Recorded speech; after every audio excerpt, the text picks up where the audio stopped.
Lorsqu'un homme bon décide de partir, ce n'est pas seulement une séparation ordinaire, c'est le retrait silencieux d'une structure qui soutenait bien plus que la maison. C'est l'absence de quelqu'un qui résolvait les problèmes, protégeait, anticipait les difficultés et offrait une stabilité émotionnelle sans avoir besoin de l'annoncer tous les jours. Au début, il peut même y avoir une sensation de soulagement, de liberté, de « maintenant, je fais à ma façon ». Mais le temps passe, la routine se resserre, le silence pèse, et la réalité commence à exiger ce qui auparavant semblait invisible. Parce qu'un homme bon ne fait pas de bruit quand il est présent, il ne manque que lorsqu'il part. Et c'est précisément dans l'absence que beaucoup de femmes commencent à comprendre la valeur de ce qui a été perdu, non par drame, mais par contraste. Et c'est précisément de cela que nous allons parler dans la vidéo d'aujourd'hui. Je vais vous montrer 12 choses qui arrivent dans la vie d'une femme quand un homme bon décide de partir. À partir de cet instant, vous allez entendre ce que personne n'a le courage de dire, les vérités qui restent cachées derrière des discours tout faits et que la majorité préfère faire semblant de ne pas voir. Alors abonnez-vous déjà à la chaîne, activez les notifications, laissez un like et commentez de quelle ville vous regardez, car cela aide ce contenu à atteindre d'autres hommes qui sont encore dans l'obscurité. Cela ne sert à rien de vous réveiller si tous ceux qui vous entourent continuent à dormir. Nous devons renforcer une communauté d'hommes lucides et préparés. Maintenant, allons droit au but. Premier motif, elle ressent un choc initial de réalité, comme si le sol disparaissait sous ses pieds. Ce n'est pas de la dramatisation, c'est littéralement l'effondrement de l'illusion qui soutenait le quotidien.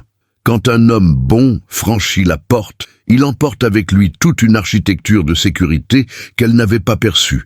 Les jours, qui semblaient simples, routiniers, voire monotones, se révèlent maintenant comme un matelas de protection qu'elle n'avait jamais remis en question. Soudain, le silence de la maison hurle. Le vide du canapé où il s'asseyait brûle.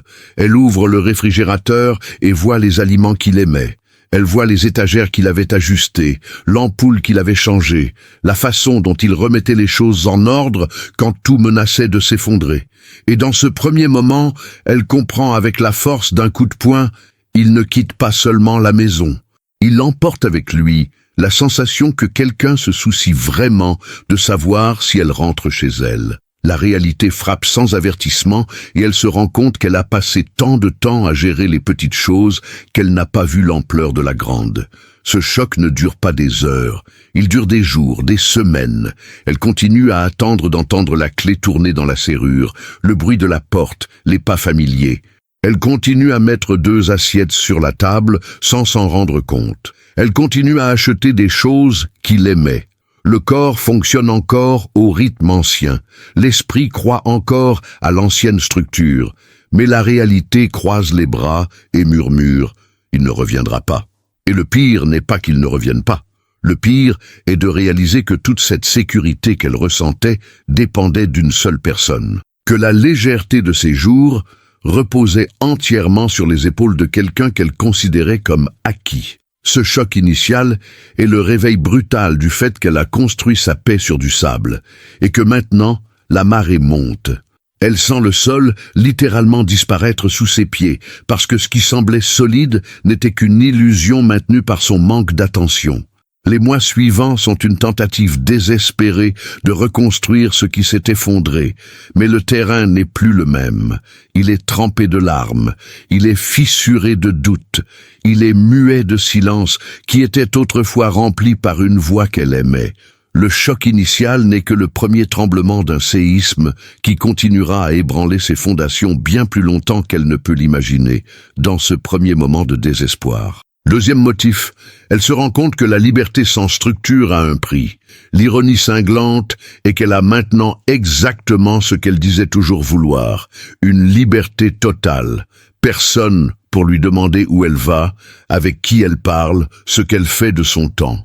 Personne pour imposer des règles, des attentes ou des limites. Elle peut se réveiller à 1h du matin et faire ce qu'elle veut.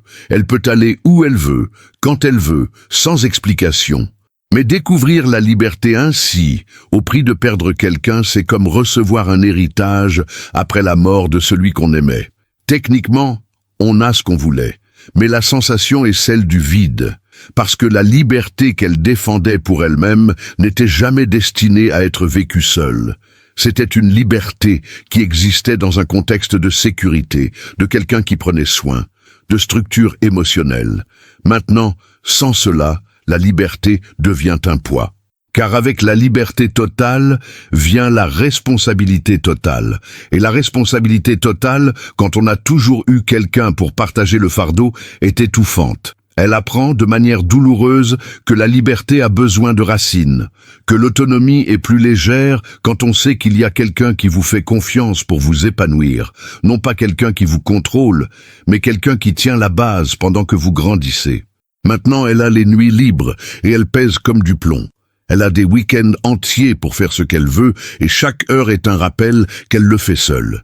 Elle peut sortir sans prévenir et personne ne l'attend à la maison. Elle peut veiller jusqu'au petit matin sans que personne ne s'en soucie, mais ce personne ne s'en soucie est précisément le problème. Découvrir que la liberté sans encre n'est que solitude avec permission est une leçon qui coûte la santé mentale.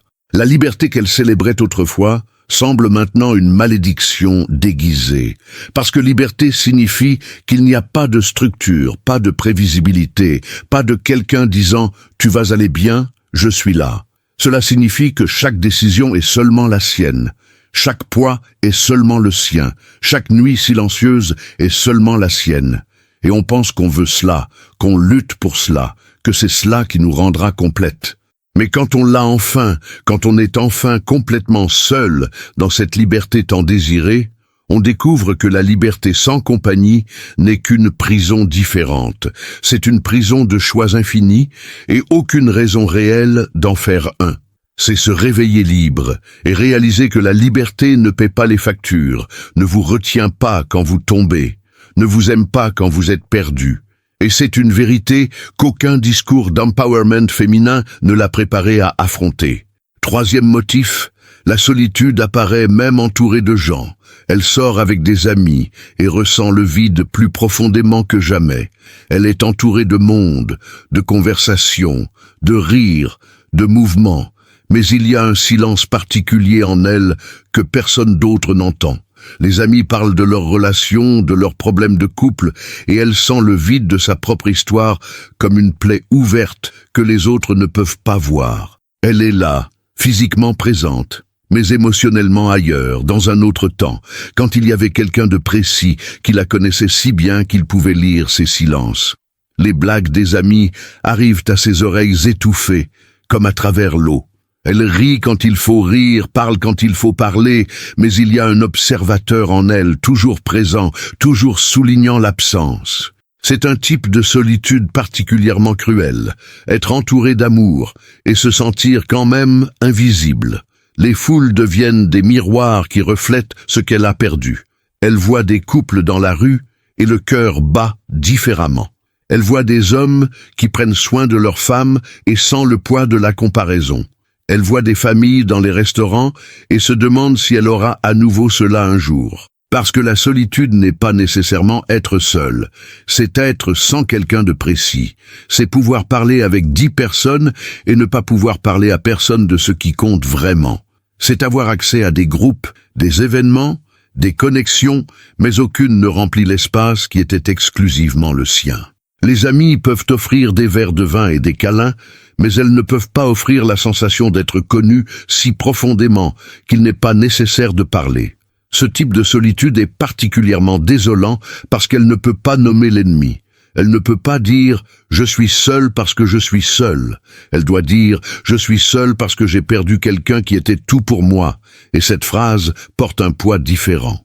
Pire encore, quand personne autour ne comprend vraiment que être entouré de gens ne guérit pas la solitude d'être loin d'une personne précise. Parce que la solitude qu'elle ressent n'est pas générique.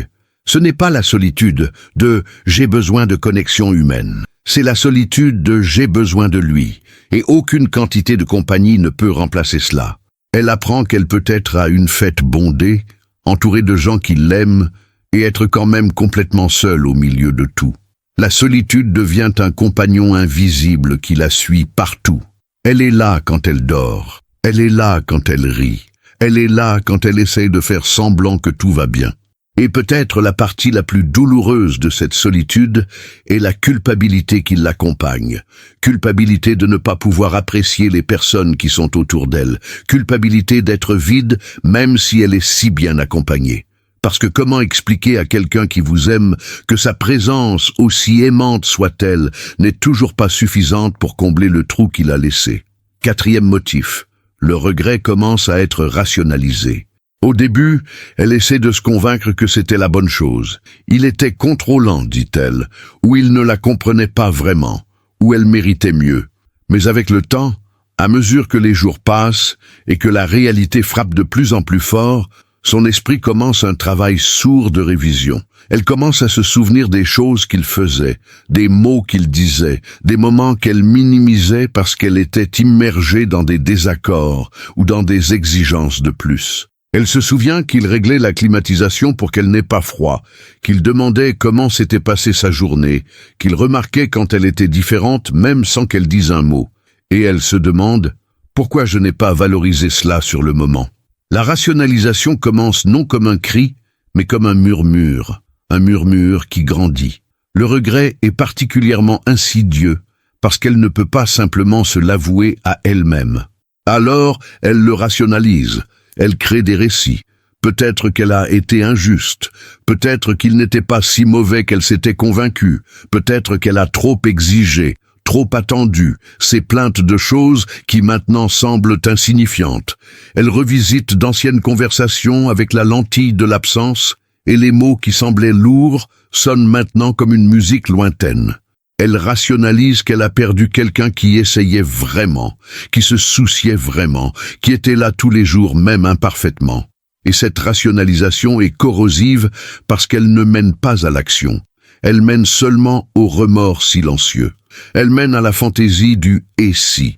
Et la fantaisie du « et si » est une prison de sa propre création. Elle ne peut pas aller le chercher parce qu'elle est déjà partie de lui.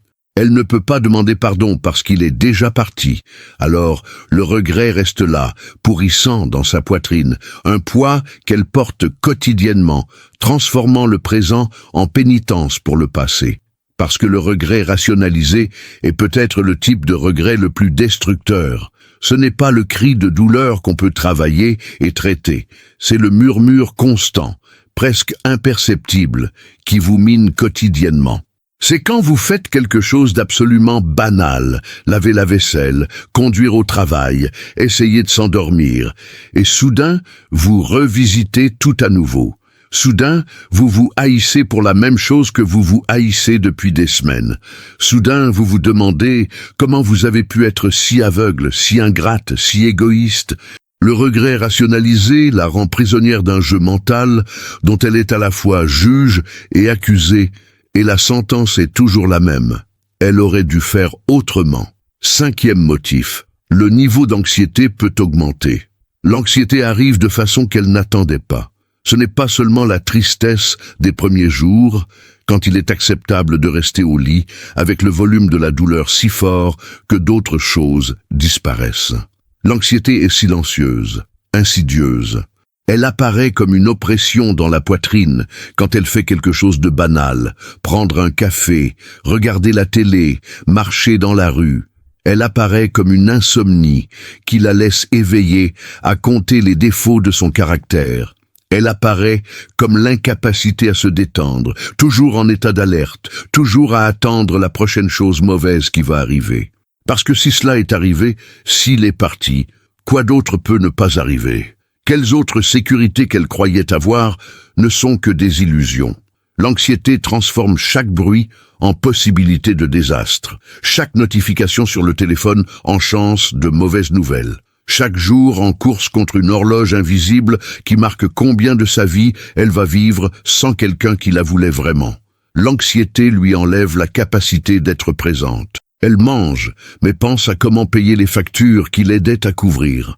Elle est au travail, mais imagine comment ce sera dans un an, si elle ira mieux, ou si le vide ne fera que s'approfondir.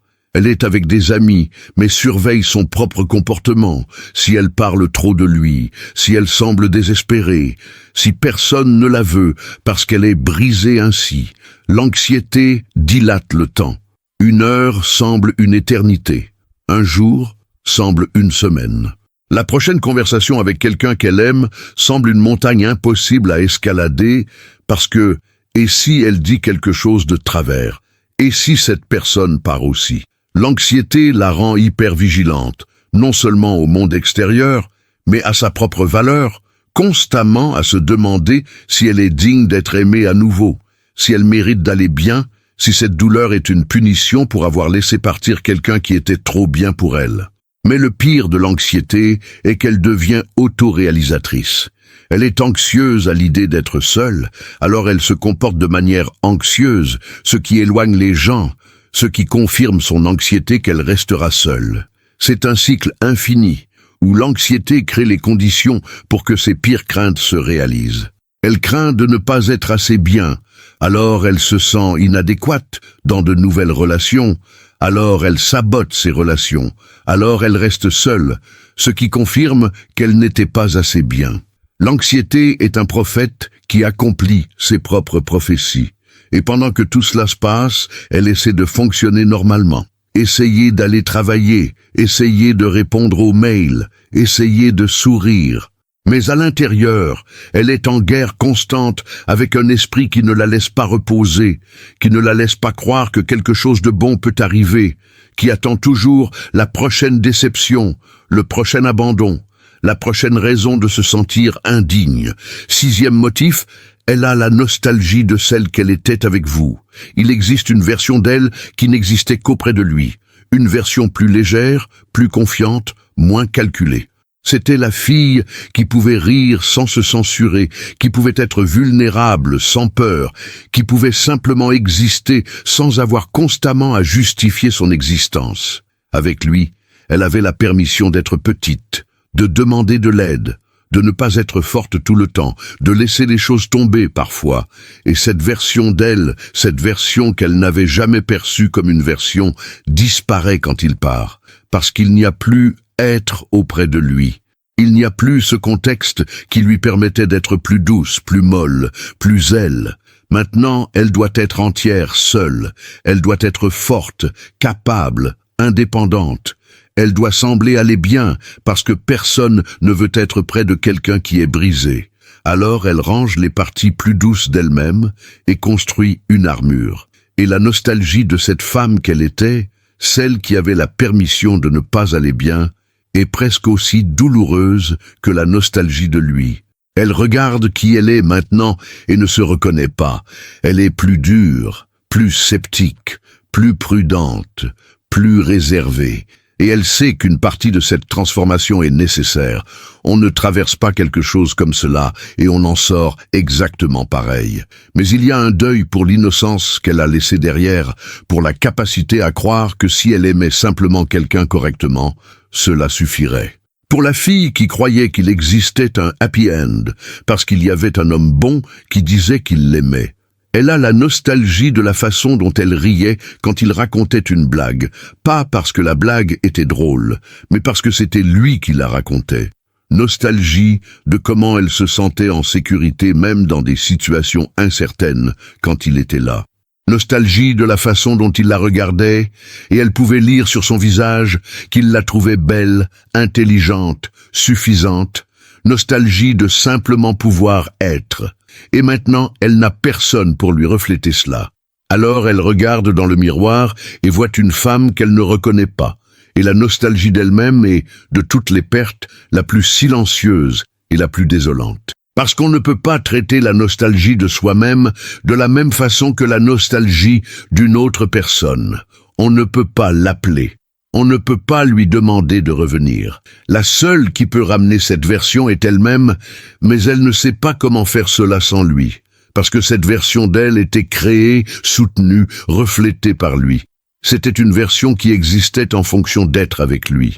Et maintenant qu'il est parti, cette version disparaît, et ce qui reste est une femme plus âgée, plus fatiguée, plus sceptique, regardant dans un miroir et se demandant si cette fille plus jeune, plus douce, plus légère, pourra un jour se regarder à nouveau et se reconnaître. La nostalgie d'elle-même est la nostalgie de l'innocence, de la légèreté, de la croyance que l'amour suffit. Et cette nostalgie est aussi profonde que la nostalgie de lui, parce qu'elle a perdu non seulement un homme, elle a perdu une version d'elle-même qu'elle ne pourra peut-être jamais récupérer. 7e motif, l'abandon active des réflexions profondes. L'abandon vous fait descendre dans des endroits que vous ne connaissiez pas en vous-même. Elle commence à se remettre en question au niveau le plus fondamental. Est-ce moi le problème ? Elle retourne chaque conversation, chaque dispute, chaque moment où elle a été difficile. Elle assume une culpabilité qui peut-être ne lui appartient pas. Elle se demande s'il est parti parce qu'elle n'était pas assez belle, assez intelligente, assez facile à aimer. Son esprit crée des récits de salvation personnelle qui peut-être n'ont même pas de sens rationnel, mais qui en ont émotionnellement quand on est désespéré de comprendre pourquoi quelqu'un qu'on aimait a décidé qu'on ne valait plus la peine. Elle explore ses pires peurs sur elle-même. Peut-être qu'elle est indigne d'amour. Peut-être qu'elle est destinée à être seule. Peut-être qu'il y a quelque chose de fondamentalement mauvais en elle qu'elle a toujours su, mais nié, quand il y avait quelqu'un qui semblait ne pas s'en soucier. L'abandon la force à faire un travail intérieur brutal, parce que l'alternative, accepter que parfois les gens partent simplement et qu'il n'y a pas de raison qui la répare, est encore plus intolérable. Ses réflexions deviennent obsessionnelles. Elle analyse chaque mot qui a été dit, chaque action qui a été faite, chaque choix qui a été pris. Elle cherche des signes qu'elle aurait dû voir, des avertissements qu'elle aurait dû remarquer. Elle essaye de trouver le point exact où tout a commencé à s'effondrer pour pouvoir, à distance, changer quelque chose du passé. Elle devient une détective de sa propre vie, cherchant des indices de crime dans une relation qui était seulement humaine, imparfaite et finie. Et pendant qu'elle enquête, questionne, analyse, vit-elle ? Non, elle est prisonnière d'un dossier du passé. L'abandon active des réflexions qui devraient la mener à la croissance, mais souvent ne font que la enfermer dans un cycle d'autopunition. Parce qu'il est plus facile de croire qu'elle aurait pu faire quelque chose différemment que d'accepter qu'elle a aimé quelqu'un qui a décidé que cela ne suffisait pas. Il est plus confortable de croire qu'il y a quelque chose qui ne va pas chez elle que d'accepter que l'amour, parfois, ne suffit pas à garder quelqu'un à ses côtés. La réflexion profonde que l'abandon active est aussi la réflexion la plus destructrice qu'elle puisse faire sur elle-même, parce que pendant qu'elle réfléchit, elle juge, pendant qu'elle juge, elle condamne, et pendant qu'elle condamne, elle devient son propre ennemi. L'abandon la force à affronter des questions qu'elle n'a jamais voulu poser. Avait-il raison? Étais-je vraiment mauvaise? Méritais-je cela? Et ces questions n'ont pas de réponse satisfaisante. Parce que même si elle a eu des torts, même si elle a mal agi, même si elle a été difficile, rien de tout cela ne justifie la douleur absolue d'être seule avec ses réflexions. Rien de tout cela ne justifie d'avoir à reconstruire une image d'elle-même alors qu'elle est en miettes. L'abandon active des réflexions qui la rendent peut-être plus consciente, mais aussi plus critique, plus sévère, plus incapable de se pardonner. Et cette sévérité envers elle-même peut durer des années. Elle peut durer toute une vie. 8e motif. Elle manque d'être prise en charge émotionnellement. Ce n'est pas avoir quelqu'un pour payer les factures, ou réparer les choses, ou faire les tâches ménagères. C'est ce type spécifique de soin qui dit « Je vois que tu essaies. Je vois que c'est difficile, tu n'as pas besoin d'aller bien maintenant. Je serai là pendant que tu ne vas pas bien. » C'est l'absence de quelqu'un qui vérifiait avec vous, qui remarquait quand vous étiez trop silencieuse, qui savait la différence entre « je vais bien » quand vous alliez vraiment bien et « je vais bien » quand vous vous brisiez silencieusement à l'intérieur. C'était cette main que vous pouviez prendre sans mots et sentir que tout devenait un peu plus léger. C'était savoir qu'il y avait quelqu'un spécifiquement préoccupé par comment vous alliez, non parce que c'était son obligation, mais parce que vous comptiez, Et cette absence est un type spécifique de faim que personne d'autre ne peut combler parce que personne d'autre ne la connaît de cette façon.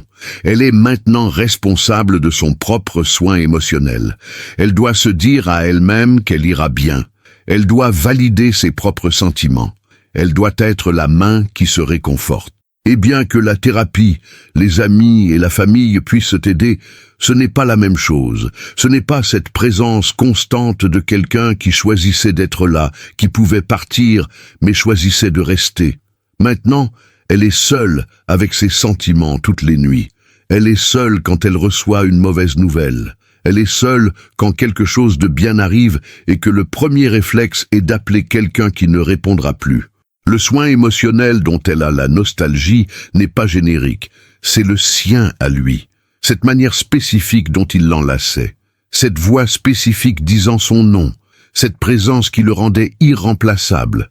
Elle découvre qu'elle peut appeler une amie, parler à un thérapeute, se confier sur les réseaux sociaux, mais rien de tout cela n'offre le type de soin silencieux, constant, spécifique qu'il offrait. Et ce type de soin émotionnel, celui qui n'est pas narré, qui ne demande pas de reconnaissance, qui existe simplement comme une base solide sous vos pieds, c'est le type le plus rare et le plus précieux. Parce que ce n'est pas le soin des grands gestes. Ce n'est pas le soin qui vient avec des attentes de retour. C'est seulement cette présence qui dit « Je suis là, tu comptes pour moi, tu n'es pas seul dans cela ». Et quand vous perdez cela, quand vous réalisez que personne d'autre ne vous l'offre, vous apprenez de façon irréversible que le soin émotionnel est un besoin aussi basique que la nourriture et l'eau. Que vivre sans lui vous laisse dénutri à l'intérieur, maigre là où vous devriez être pleine, vide là où vous devriez être comblé. Et cette faim d'être prise en charge émotionnellement devient un fantôme qui la hante tous les jours. Un fantôme qu'elle ne peut pas nommer correctement à personne parce que « je manque d'être prise en charge émotionnellement » semble insignifiant pour qui n'a jamais ressenti l'absence absolue de cela. 9e motif. La vie perd une partie de sa légèreté. Tout devient un peu plus lourd maintenant. Les couleurs ne sont pas aussi vives, la musique ne sonne pas aussi bien, la nourriture a moins de goût. Les moments heureux viennent avec un astérisque, un rappel silencieux que vous devriez partager cela avec quelqu'un qui n'est plus là. Elle se rend compte qu'elle vivait une vie avec bande-son, et maintenant, elle vit dans le silence. Il y avait une légèreté à simplement faire confiance que quelqu'un d'autre était là, que la vie était partagée, qu'il y avait quelqu'un pour diviser autant le poids que la joie. Maintenant, tout est à elle seule. Ses victoires sont seulement ses victoires. Ses échecs sont seulement ses échecs. Sa douleur est seulement sa douleur. Il n'y a pas de distribution de poids. Il n'y a pas de division de fardeau. Il n'y a pas quelqu'un disant « Viens ici, laisse-moi porter un peu de cela ». La légèreté qu'elle ressentait n'était pas de l'ignorance ou du déni. C'était la beauté de savoir que vous n'êtes pas complètement seul. La vie devient un travail. Se réveiller est un travail. Aller au travail est un travail. Rentrer à la maison est un travail, parce que tout exige une quantité de force qu'elle ne savait pas qu'elle devait avoir. Les petits plaisirs, un bon petit déjeuner, une musique qui donne envie de danser, une conversation drôle, ces moments ne brillent plus de la même façon parce qu'il y a cette ombre, cette connaissance que vous pouvez avoir une bonne journée et être quand même triste, que la légèreté est toujours accompagnée d'un poids. La fatigue n'est pas seulement physique.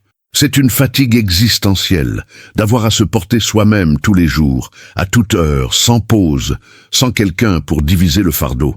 Même dormir devient un travail, parce que maintenant la nuit est le moment où l'esprit a de l'espace pour se souvenir de ce qui a été perdu, quand le silence crie plus fort, et elle se rend compte que cette légèreté qu'elle n'appréciait pas était en réalité de l'or. C'était le privilège de vivre avec quelqu'un qui rendait la vie plus légère, simplement parce qu'il était là. Et maintenant qu'il est parti, elle comprend que la légèreté n'est pas la norme. C'est un cadeau. Et elle a pris ce cadeau pour acquis. Parce que quand vous vivez avec légèreté, vous ne le remarquez pas. Vous êtes trop occupé à vivre pour vous arrêter et dire « merci de rendre ma vie plus légère ». Vous êtes trop occupé à vous plaindre de petites choses qui maintenant semblent insignifiantes pour remarquer que le vrai poids, le poids d'être en vie, d'exister, d'être entièrement responsable de soi-même, était partagée avec quelqu'un. La légèreté était si naturelle, si omniprésente, que ce n'est que quand elle disparaît qu'on comprend combien elle valait.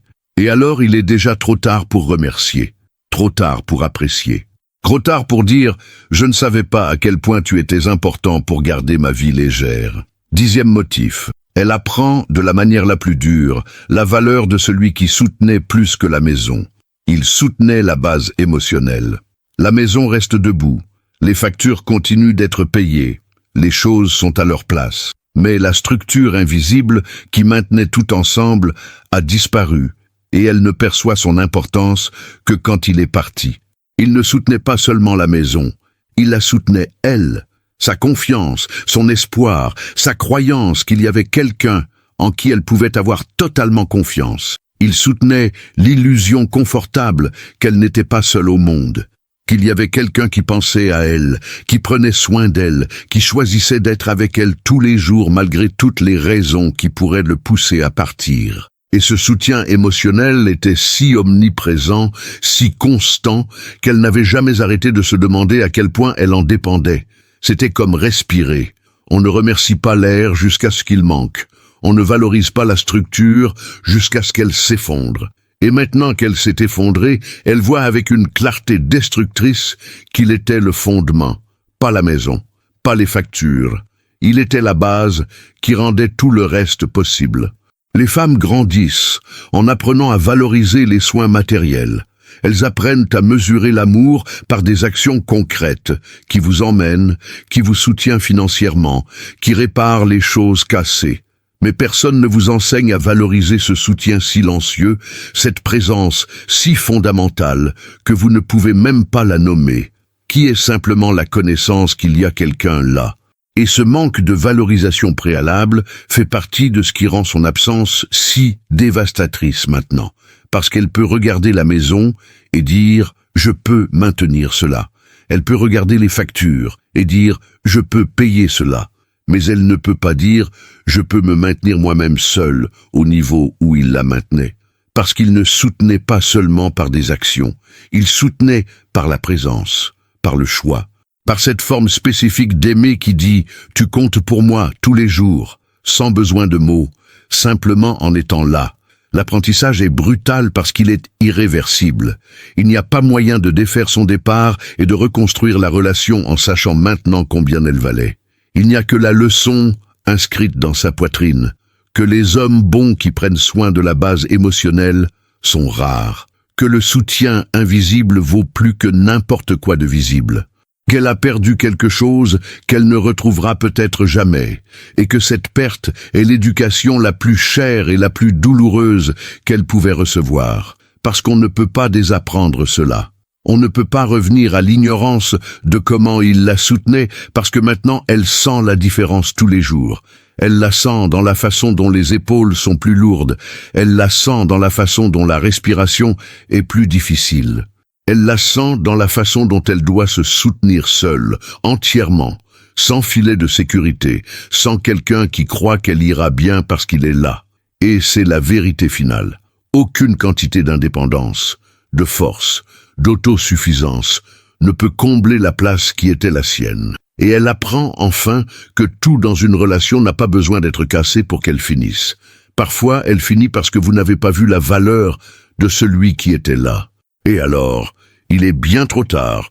Si cette vidéo vous a parlé, montrez votre soutien, laissez un like, abonnez-vous à la chaîne et écrivez gratitude dans les commentaires. Ce petit geste fait que l'algorithme porte ce message à plus d'hommes qui ont besoin d'ouvrir les yeux et de retrouver leur force intérieure. Chaque interaction de votre part impulse ce mouvement. Merci d'avoir suivi. Restez avec nous, car tous les jours, nous partageons des idées et des orientations pour vous aider à renforcer votre esprit, reconstruire votre estime de soi et prendre le contrôle de votre propre histoire. Une étreinte et à la prochaine vidéo.